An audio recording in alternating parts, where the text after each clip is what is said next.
자, 리플과 SEC가 소송을 처리하게 되면 ETF 승인이 나고 그럼 대박이 난다. 자, 무조건 대박 난다. 자, 이거 절대 아니라고 말씀드렸죠. 자, 이게 함정에 빠지기 딱 쉬운 겁니다. 그리고 세력들이 여러분들을 털기 위한 재료로 너무나 좋은 소재입니다. 자, 왠지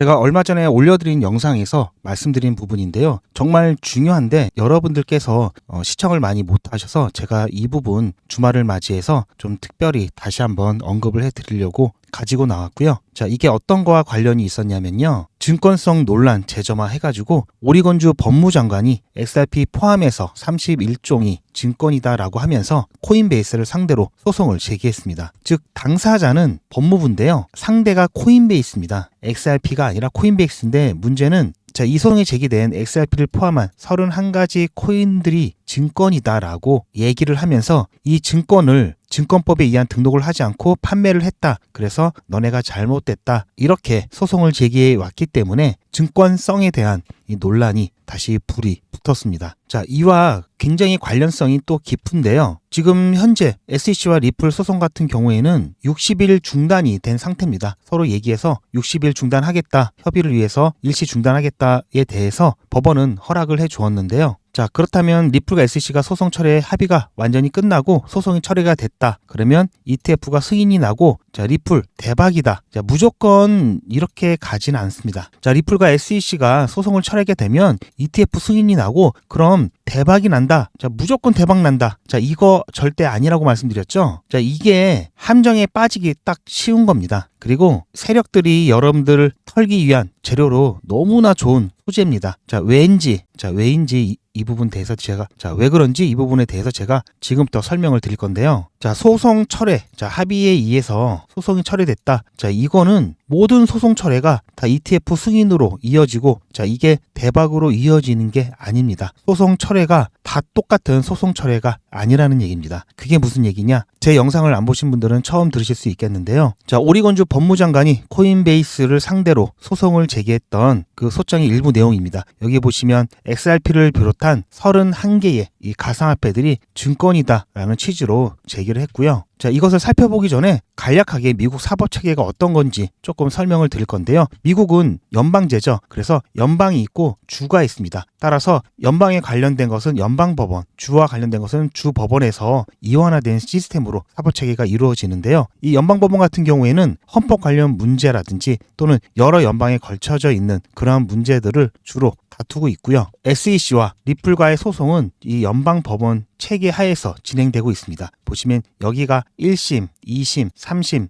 대법원이죠. 자, 이렇게 진행이 되는데요. 이미 1심은 끝났고 2심에서 지금 중지된 상태입니다. 그런데 이번에 오리건주에서 소송을 제기한 거는 바로 오리건주 주지방법원 1심입니다. 자, 그렇다면 이렇게 올라가겠죠. 그럼 앞으로 이 결과에 따라서 서로 영향을 끼칠 수 있는지 이 부분부터 좀 살펴봐야 되겠는데요. 자, 지금 여기서 합의가 돼서 소송 처리가 완벽하게 된다 하더라도 자, 여기에 대해서 진행되고 있는 어떤 결과에 따라서는 다시 한번 이 철회됐던 부분이 애매한 결과를 가져올 수가 있습니다. 자, 왜 그러냐면요. 지금 일시 중지가 되고 협의가 만약에 안 된다면, 불발이 난다면 다시 여기서 소송이 진행이 되고 여기서도 마무리가 안 된다면 연방 대법원까지 가겠죠. 물론 지금 분위기상으로는 좋기 때문에 소송이 처리될 가능성을 좀 높게 점치고 있습니다. 자, 그것은 차치하고 일단 오리건주 소송이 SEC와 리플 소송에 미치는 영향에 대해서 간단하게 살펴보면요. 직접적인 영향은 일단 거의 없답니다. 거의 없다고요. 아까 보셨듯이 연방 차원과 이 주정부 차원의 이원화된 체계가 있기 때문에 직접적으로 구속을 하지는 않습니다. 자, 따라서 하지만 감정적인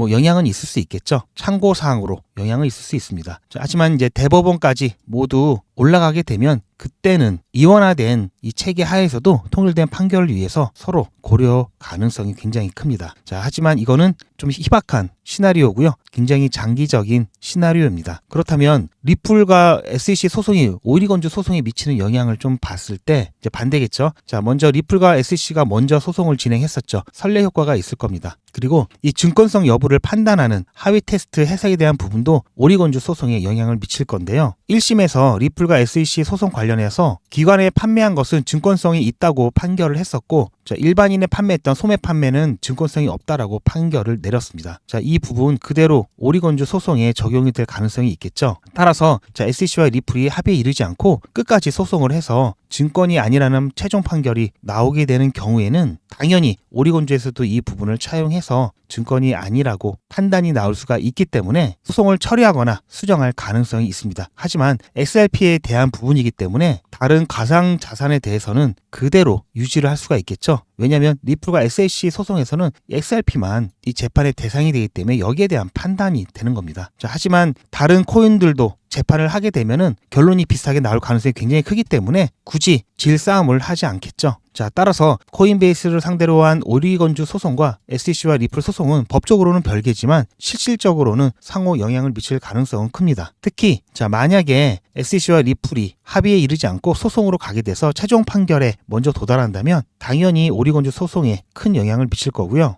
그렇게 될 가능성은 어쨌든 좀 희박하죠. 지금은 협의를 통한 항소 철회 가능성이 더 높습니다. 자, 그래서 이것을 기본 전제로 해가지고 리플과 SEC는 최종 판결 없이 협의를 통해서 항소를 철회하게 됐을 때 아까도 말씀드렸듯이 원심 판결은 기간 판매에는 증권, 일반 거래소 판매는 비증권으로 판결이 났지만 이제 항소심에 대해서 판단은 받지 않고 그냥 끝나는 거죠. 자, 이렇게 됐을 때는 여러 가지 시나리오가 나올 수가 있습니다. 즉, 협의 내용이 제한적이거나 모호한 경우, 자, 협의를 통해서 항소 철회를 했는데 협의 내용이 제한적이거나 모호한 경우가 있을 수 있겠죠. 자, 두 번째, 협의 내용에 명확한 규제 프레임워크가 포함된 경우, 협의를 할 때 자, 이렇게 한다, 앞으로는 이렇게 한다라는 이런 규제 프레임워크가 포함된 경우가 있을 수 있겠죠. 그리고 협의가 벌금 지불 조건으로 벌금만 협의를 하고 소송 종결에 집중한 경우, 그리고 SEC가 일단은 규제 프레임워크나 또는 별다른 명확한 어떤 지침이 없는 상태에서 협의에 이르렀더라도 나중에라도 향후 집행 방침을 명확히 하는 경우, 자, 그리고 다른 연방기관이 개입하는 경우, 이렇게 한 5가지로 볼 수가 있습니다. 자, 아까도 말씀드렸듯이 다 같은 소송 철회가 아니라고 했죠. 이에 따라서 굉장히 시장이 달라지는데요. 자, 왜냐하면요. 자, 예를 들어서 협의 내용이 제한적이거나 모호한 경우가 있습니다. SEC와 리플의 합의가 구체적인 법적 정의를 제공하지 않고 단순히 현재 소송을 그냥 끝내자라는데 초점이 맞춰지게 되면은 오리건주 같은 경우에는 SEC와 리플 합의를 참고는 하나 독자적인 법 해석을 추진할 수밖에 없습니다. 이 사람들끼리 합의한 거고 실질적으로 이 XRP가 증권인지 아닌지에 대한 판결을 받은 게 없죠. 그러니까 재판을 계속 이어갈 거고요. 이렇게 되면은 법적 불확실성이 지속될 수밖에 없습니다. 여전히 입법적으로 해결이 안 된다면 이 증권성 논란은 계속 여러 주 다른 데서도 나올 수가 있는 거고요. 자, 이렇게 되면 또 주마다 다른 해석과 판단이 내려질 가능성이 높아지겠죠. 자, 그러면 이 암호화폐 업계의 규제 환경도 계속 혼란이 끝나는 게 아니라 지속될 겁니다. 자, 사실 이게 또 굉장히 문제가 될 수 있는 게요. 자, 처음에 말씀드렸듯이 자, 리플 소송을 처리했으니까 ETF 승인이 나겠다. 자, 이런 공식은 성립이 안 됩니다. 왜냐하면 ETF 승인이 왜 안 나고 있는지를 알아야 되는데요. 리플과 SEC의 소송 중이기 때문이다. 이거는 표면적인 거고요. 이 소송에 근본적인 문제가 있죠. 바로 증권성 여부입니다. XRP가 증권이면은 지금 현재 법제하에서는 ETF 승인을 내줄 수가 없습니다. 등록을 해야 되는데 이 가상화폐에 대한 증권 등록 규정이 아직 없기 때문에 이것은 입법적으로 해결이 된 이후에 가능하게 되는 거고요. 그래서 이렇게 소송이 철회가 되면은 소송이 철회됐어도 ETF 승인이 안 날 수가 있는 겁니다. 소송 철회됐다고 가격이 오르는 이유는 ETF 승인이 나고 그렇다면 기관에 자금이 들어오고 자, 이런 부분 때문에 수요가 증가해서 가격이 오를 거다라는 기대감으로 이것을 보고 있는데요. 물론 리플사와 일반 기업 간의 협업이라든지 채택, 리플의 채택에 대한 부분도 이 법적 지위가 불명확하기 때문에 그런 부분도 있는데요. 그들이 말하는 법적 불확실성은 지금 법제 하에서 증권이냐 아니냐 이 문제입니다. 결국 근본적인 문제가 해결이 안 되면 이 부분 여전히 남아있기 때문에 소송 철회가 됐다, 나 난리 났다, 분명히 이렇게 시장에서는 반응을 할 겁니다. 많은 사람들이 자, 이제 고생 끝, 행복 시작 따라오다가 자, 어느 순간 갑자기 대량 매도가 나오면서 가격이 쭉 떨어질 겁니다. 자, 이제 이 공식, 이 행복 회로만 돌리고 따라 붙는 사람들에게 다 물량 넘기고 빠져나가는 거죠. 왜냐하면 나중에 분명히 이러한 문제가 제기가 되고 언급이 되면서 실질적으로 이렇게 진행이 안 되게 되면은 이러한 부분들 리스크를 대비하기 위해서 이렇게 일단 팔아넘기고 이 다음은 분위기를 좀 봐서 다시 들어가던가 그렇게 할 수 있기 때문인데요.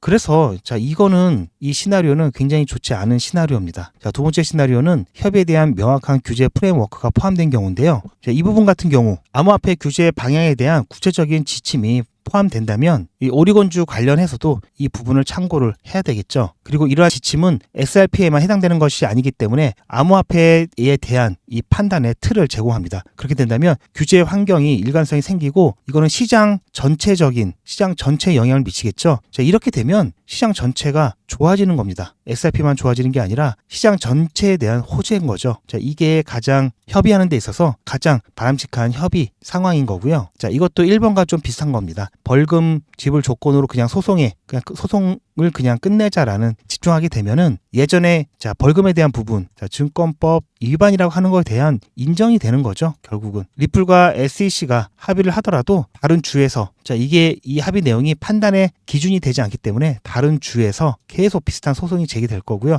계속 혼란이 이어질 겁니다. 이것도 굉장히 안 좋은 거죠. 가장 좋은 거는 입법부의 개입이 들어와서 법을 확실하게 명확하게 만들어 주는 거겠죠. 이건 두 번째와 비슷한 시나리오인데요.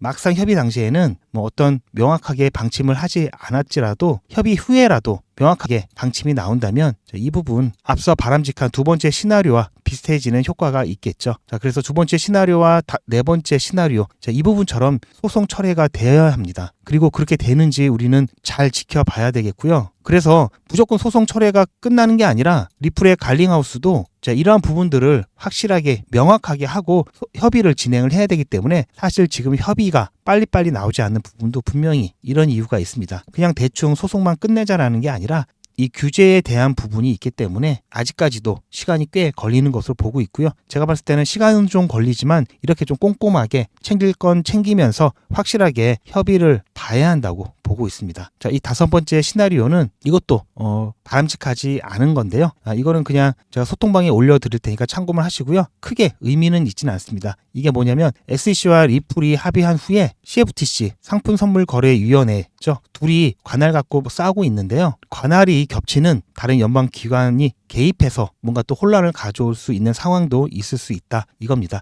이것도 마찬가지로 입법적인 해결을 통해서 확실하게 관할을 나눠야 되겠죠. 그리고 그런 작업들 지금 하고 있는 걸로 알고 있습니다. 그래서 제 생각인데요. SEC와 리플 항소 철회 협의는 이 법적 확실성을 제공할 수도 있고요. 오히려 더 많은 혼란을 가져올 수도 있습니다. 즉 협의 내용이 구체적이고 명확해야지 이 오리곤주와 코인베이스 소송처럼 여러 주에서 계속해서 이 증권성에 대한 부분 법적 다툼이 생기지 않을 수 있고요. 어떠한 시나리오든 미국 암호화폐 규제에 있어서 굉장히 중요한 전환점이 될 수밖에 없습니다. 지난번 SEC의 피소를 당해서 리플 7년이라는 정말 긴 암흑기를 겪었었죠. 이것은 바로 다른 것 때문이 아니라 법적인 불확실성이었습니다. 이번에 항소 철회가 되게 된다면 XRP뿐만 아니라 코인 시장 전체에 큰 의미가 있는데요. 단 오늘의 중요 문구죠. 항소 철회도 다 같은 항소 철회가 아니라는 이 부분은 오늘 영상에서 여러분들 꼭 기억해 주시길 바랍니다. 이에 따라 XRP 가격과 투자 방법이 크게 달라질 수가 있겠는데요. 제가 시나리오별로 대응법을 정리를 해놨습니다.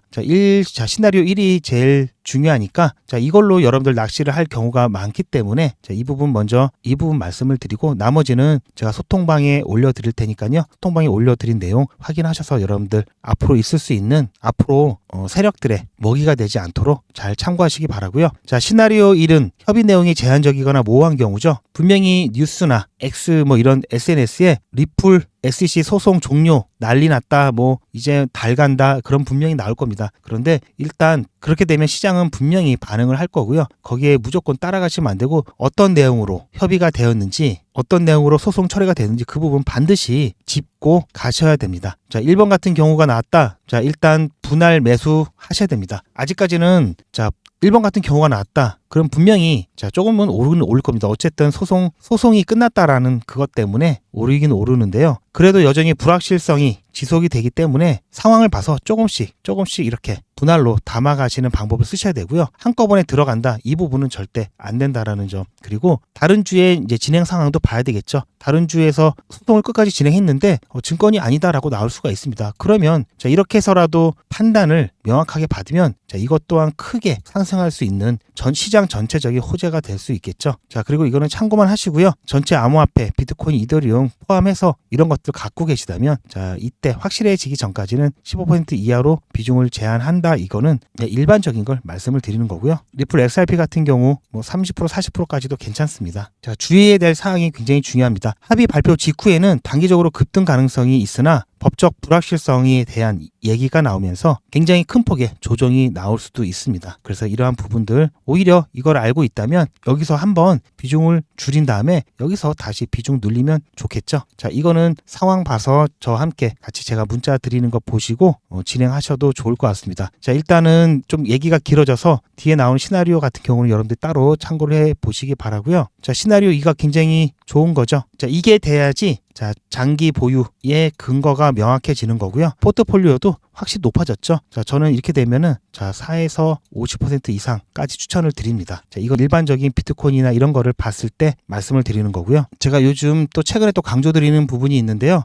여러분들 이 매도와 매수 시기를 잡으실 때 가장 중요한 거는 시기입니다. 이 기준은 시기가 되어야 되고요. 절대 가격이 되어서는 안 됩니다. 특히 이 암호화폐 같은 경우는 사이클도 있고요. 그리고 변동성이 워낙 크기 때문에 이 목표가를 잡는다는 자체가 사실은 굉장히 말이 안 될 수가 있습니다. 자, 주식 해보신 분들은 아시겠지만 이 주식에서는 적정가가 있죠. 여러 가지 주식을 평가하는 방법들이 많이 있죠. 제가 쉽게 간단한 한 예로 회사가 있는데 자, 이게 100억짜리입니다. 자, 주식이 100개입니다. 주식 100주를 갖고 있으면 내가 이 회사 주인이죠. 자, 그렇다면 한 주면 1억이겠죠. 근데 현재 5천만 원입니다. 한 주가. 그럼 저평가되었다고 볼 수 있겠죠. 1억까지 갈 수 있다는 기대가 생기면서 이 1억이 목표가가 될 수 있겠죠. 자, 이런 식으로 평가하는 것도 있고요. 여기에 자산에 대한 부분, 뭐 매출, 이익, 순이익, 뭐 여러 가지가 있는데요. 어쨌든 주식은 실질적으로 기업들이 어떤 기업 활동을 하면서 근거가 되는 수치들이 나옵니다. 그걸 바탕으로 이렇게 만들어질 수 있는데요. 코인은 이게 굉장히 부족하죠. 어떤 기술이라든지 프로젝트의 가능성에 따라서 지금 사람들이 기대감으로 많이 달려들고 있는데요. 사실 이거는 어떻게 보면 주식으로 따지면 바이오주랑도 비슷합니다. 바이오 이 치료 물질 개발 중에 있다고 막 주가가 오르잖아요. 주가가 오르죠. 그러다가 자, FDA 승인은 받고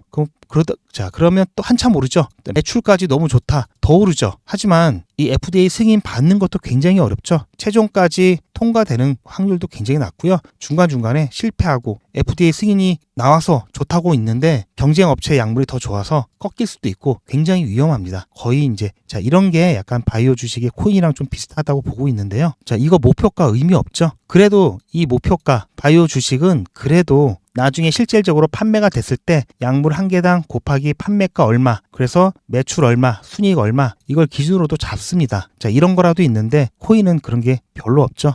따라서 여러분들이 목표가를 잡고 그 목표가가 올 때까지 기다리는 그러한 부분은 굉장히 어떻게 보면은 비합리적일 수밖에 없습니다. 자, 보시면 주요 일정들이 있죠. 이번에 90일 연기되는 일정도 있고 이에 따라 시장은 큰 변동성을 그리면서 반드시 이러한 시기는 오기 때문에 고점이 오는 시기가 있고 저점이 오는 시기가 있습니다. 이 시기에 따라서 이 시기의 가격이 얼마든가에 따라서 여기에서는 당연히 매도해야 되고요. 여기선 다시 매수해야 되겠죠. 이때 가격이 중요하지 않습니다. 내가 아무리 10,000원, 100만 원 목표가 잡아놨다 하더라도 안 올 수도 있는 겁니다. 그러면 안 오면 계속 기다려야 된다는 굉장히 모순적인 상황이 생기죠. 또는 시장 상황에 따라 더 올라갈 수도 있는데 자, 여기가 10,000원인데 내가 목표가를 5,000원 해놨다. 자, 1,000원에 샀는데 5,000원 돼서 팔았더니 10,000원까지 갔다. 자, 이렇게 될 수밖에 없습니다. 그래서 가격이 기준이 되어서는 안 되고 시기가 기준이 되어야 되고요. 그 시기를 판단하는 것은 차트 분석만으로도 안 되고요. 자, 차트, 뉴스, 거시적인 자, 정치, 경제, 거시적인 부분도 다 챙겨야 되겠죠. 그리고 수시로 시장 상황에 따라서 수시로 또 바뀔 겁니다. 그렇게 해서 자, 그런 부분 때문에 반드시 시기가 중요하다라는 말씀을 다시 한번 드리고요. 제가 중요하게 생각하는 것은 아까도 말씀드렸듯이 숨어있는 진정한 의미, 그리고 항소 철회도 다 같은 철회가 아니라는 점, 이 차트에서는 알 수가 없는 상황입니다. 이런 부분들 깊이 있는 분석이라든지 이런 거는 반드시 병행이 되어야 되고요. 자, 그런 것들 바탕으로 해서 제가 여러분들께 단기적인 대응은 물론 중장기적인 매수 시기와 매도 시기를 안내를 해드리고 있습니다. 자, 이 부분 여러분들 꼭 같이 챙겨가시길 바라고요. 이 매수 매도 시기 그리고 자 실시간 대응 문자 이 부분을 좀 정보를 받기를 원하신다면 010-8481-4359번으로 리플이라고 문자 남겨주시고요. 제가 매 영상마다 설명해드리고 있는 자료는 제가 직접 만든 자료로 풀 버전을 소통방에 올려드리고 있습니다. 나중에라도 여러분들 시간 내셔서 소통방에 있는 자료 처음부터 끝까지 한번 보시면 여러분들께서 리플을 조금 더 넓은 시야에서 보시는데 도움이 많이 될 거고요. 소통방은 제가 다른 단타, 단기 정보 이런 것도 많이 드리고 있기 때문에 정보가 많이 필요하신 분들은 소통방이 괜찮고요. 그냥 조용히 리플 정보만, 리플 매수 매도 정보만 필요하신 분들은 그냥 리플 문자 보내주시면 괜찮습니다. 그렇게 해서 신청을 해주시기 바라고요. 제 영상을 또 끝까지 시청해주신 분들께 제가 작은 또 선물을 준비했습니다. 자, 제 계정에 있는 제 GP 계정이고요. 다음 달이 가정의 달이죠. 그래서 가정의 달 여러분들 가족분들과 따뜻하고 풍성하게 보내실 수 있도록 1, 2주 내 대박 날 수 있는 대박 종목을 여러분들께 안내를 해드리고 있습니다. 선착순 200분만 안내를 해드릴 거고요. 자, 보시면 여러 지표들이 지금 위치에 딱 매수 자리가 왔다는 것을 알려주고 있고요. 지금 이렇게 살짝 눌리고 있으면서 이때 거래량이 폭발해서 손바뀜이 일어났습니다. 그리고 나서 자, 잠잠하면서 매집에 한동안 매집에 들어갔었고 최근 들어서 거래량이 증가하면서 지금 상승을 억지로 누르고 있는 모습이 나타나면서 자, 곧 스프링 튀듯이 폭발할 준비를 하고 있습니다. 자, 이 종목 여러분들께서 확인하셔서 1, 2주 내 빠르면 일주일 내 수익화하고요. 시간이 또 남으면 제가 추가적인 종목 안내를 또 드릴 겁니다. 그렇게 해서 여러분들 5월 리플 XRP만으로는 당분간은 큰 수익을 내기 어렵기 때문에 이렇게 대박 종목으로 여러분들 5월달 좀 풍성하게 보내시길 바라고요. 이 대박 종목 신청하시는 방법은 아까 안내해드렸던 전화번호에 대박이라고 문자 남겨주시기 바랍니다. 선착순 200분이니까요. 빨리 남겨주시기 바라고요. 혹시 200분 안에 못 들으시더라도 다음에 제가 또 이벤트 할 때 그때 또 참여해 주시기 바랍니다. 주말인데요. 주말 여러분들 푹 쉬시면서 제가 말씀드렸던 부분 명심하시고 큰 걱정 없이 편안한 주말 되시기 바랍니다. 시청해 주셔서 감사합니다.